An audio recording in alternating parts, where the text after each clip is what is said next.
عادت کے اوپر، اس شخص کی شیطانی ذہنیت کے اوپر اس ملک کا آئین اور قانون نہیں چل سکتا۔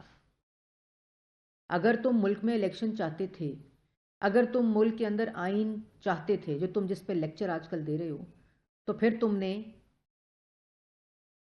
نیشنل اسمبلی کی ووٹ آف نو کانفیڈنس کی تحریک جب جمع تھی اور تمہیں پتا تھا کہ تم وہ ہار رہے ہو، تو تم نے اسمبلی کیوں توڑی؟ تم نے ڈپٹی اسپیکر صدر سے کیوں آئین شکنی کروائی، جس کا سپریم کورٹ نے انڈورسمنٹ کر کے بحال کرائی؟ یہ صرف ذہنی مسئلہ ہے اور کوئی مسئلہ نہیں ہے۔ پھر میں کل سن رہی تھی 10 نکاتی ایجنڈا۔ وہ جو 10 نکاتی ایجنڈا ہے، وہ 10 نکاتی ایجنڈا میں گورننس ملک کی ٹھیک کر دوں گا۔ وہ کیسے ٹھیک کرو گے؟ 10 سال خیبر پختونخوا میں رہے ہو، 4 سال وفاق میں رہے ہو، 4 سال پنجاب میں رہے ہو، تو گورننس ٹھیک کرنے کا مطلب جو ہے کہ فرا گوگی اور پنکی پیرنی کو ملک کی گورننس حوالے کر دو گی تو ملک کا گورننس ٹھیک ہو جائے گی، جو تم نے کی۔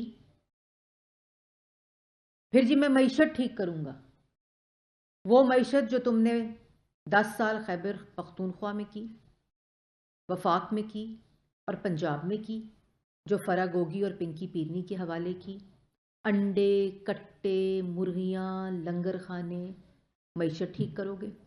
تو اگر کرنی تھی معیشت ٹھیک تو 10 سال خیبر پختونخوا میں کیوں نہیں کی؟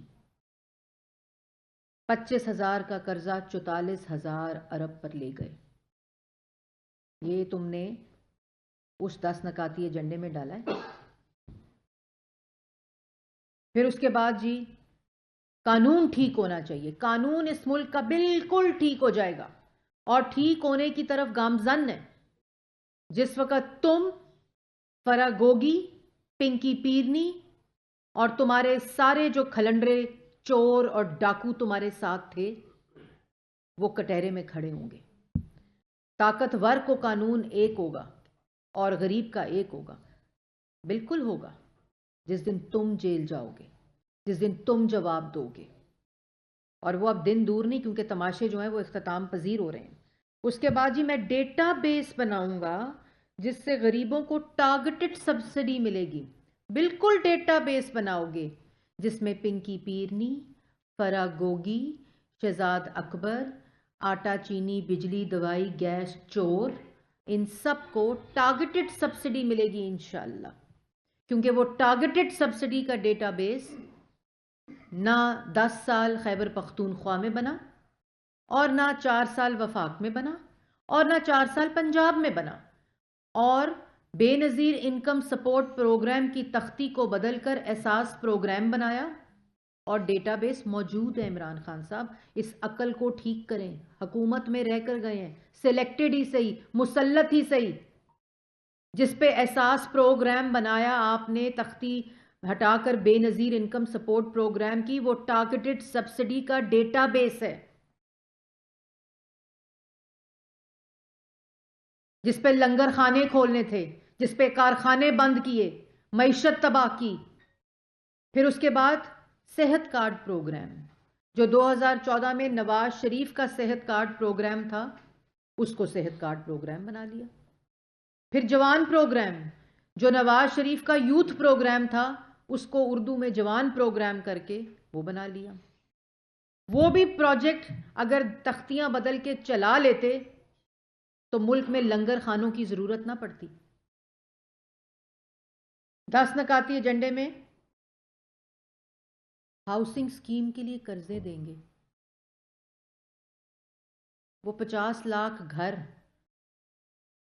جو آپ کی بیگم القادر ٹرسٹ کی شکل میں لے گئی، جو آپ کی بیگم لوٹ مار کر کے لے گئی، پنکی پیرنی کے ضرور 50 لاکھ گھر بن گئے ہوں گے۔ کون سی ہاؤسنگ سکیم کے لیے قرضے دیں گے؟ وہ جو 50 لاکھ گھر بنانے کا وعدہ کیا تھا۔ غریبوں کو نوکریاں دیں گے۔ ہائے ہائے ہائے ہائے، 1 کروڑ نوکری کی بجائے صرف 4 سال وفاق میں پاکستان کے اندر 1 کروڑ لوگوں کو بے روزگار کر کے چلا گیا۔ معیشت ٹھیک کریں گے. ملک کی معیشت کو بے روزگاری مہنگائی سونامی میں ڈبو کے چلا گیا. یہ دے رہا ہے 10 نکاتی ایجنڈے کا پروگرام. اس پہ 10 چپیڑیں پڑنی چاہیے تمہیں کہ 10 سال تم خیبر پختونخوا میں لے کر گئے ہو، ہر فائل کرپشن سے اٹی ہوئی اور جواب نہیں دیتا. ہم سے سوال ہوتا تھا کہ اگر آپ الزام لگا رہے ہیں تو جواب دو. اب سارے کیسز کورٹ کے اندر پڑے ہیں، جہاں ٹانگ توڑ لیتا ہے، سر توڑ دیتا ہے، آئین توڑ دیتا ہے، جھوٹ بولتا ہے، بیمار ہو جاتا ہے، بزرگ بن جاتا ہے، 72 سال کا بن جاتا ہے، صرف جواب نہیں دینا. اس کے بعد کہتا ہے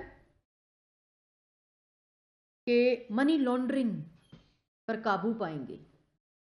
او بھائی فورن فنڈنگ کا جواب دے دو، پاکستان کی منی لانڈرنگ پہ خود قابو پایا جائے گا. وہ شخص جس نے دونوں ہاتھوں سے پرائیویٹ جیٹس کے اندر پیسے بھیجے اور پیسے منگوائے، وہ کہتا ہے منی لانڈرنگ پہ قابو پائیں گے. 190 ملین بند لفافے میں کابینہ سے اپروو کروا کر اس کا جواب بھی نہیں دیتا. کہتا منی لانڈرنگ پہ قابو پائیں گے. اس کے بعد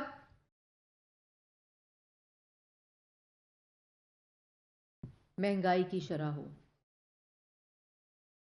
جو 2% پہ کھانے پینے کی اشیاء، 3.7% پہ نواز شریف چھوڑ کے گیا تھا، پاکستان مسلم لیگ نون چھوڑ کے گئی تھی. تم نے مہنگائی کو 16 سے 18%، کھانے پینے کی اشیاء کی بات کریں، آٹا مہنگا، چینی مہنگی، بجلی مہنگی، گھی مہنگا، روٹی مہنگی. IMF کا پروگرام کیا تھا، 5 سال قیمتیں نہیں بڑھی تھی. بجلی مہنگی. اس کے بعد بدترین خسارے، ترقی کی شرح 6.1% پہ چھوڑ کر گئے تھے. خود انہوں نے رپورٹ شائع کی. اس کے بعد وہ ترقی کی شرح پہلے منفی لے گئے، پھر اوپر چلی گئی. جس طرح اپنے ترقی اور شرح صحیح ہوتی تھی، اثاثے بدلتے گئے، بڑھتے گئے، پیراگوگی کے بڑھتے گئے، ترقی کی شرح آگے اور پیچھے ہوتی رہی. یہ وہ شخص 10 نکاتی ایجنڈا دے رہا ہے. اس کے بعد جی 10 نکاتی ایجنڈا جو تھا نا، وہ معیشت بھی میں نے آپ کو بتا دیا، انڈے کٹے اور مرغیوں سے ٹھیک ہونی تھی. وہ انڈے بھی مر گئے، کٹے بھی مر گئے، مرغیاں بھی مر گئیں. نہ انڈے ملے، نہ کٹے ملے، نہ مرغیاں ملی، نہ لنگر خانے ملے. اور اس کے بعد جو 10 نکاتی ایجنڈا والے ہوتے ہیں نا، جو ملک کو ریلیف دینے کی بات کرتے ہیں، جو ملک کے اندر ترقی کی بات کرتے ہیں، عوام کو روزگار دینے کی بات کرتے ہیں، ان کا 10 نکاتی ایجنڈا سی پیک ہوتا ہے. ان کا 10 نکاتی ایجنڈا LNG ٹرمینلز ہوتے ہیں. ان کا 10 نکاتی ایجنڈا 16,000 میگا واٹ بجلی ہوتی ہے. ان کا 10 نکاتی ایجنڈا مہنگائی کو 2% پر کرنا ہوتا ہے اور 3.1% پر کرنا ہوتا ہے.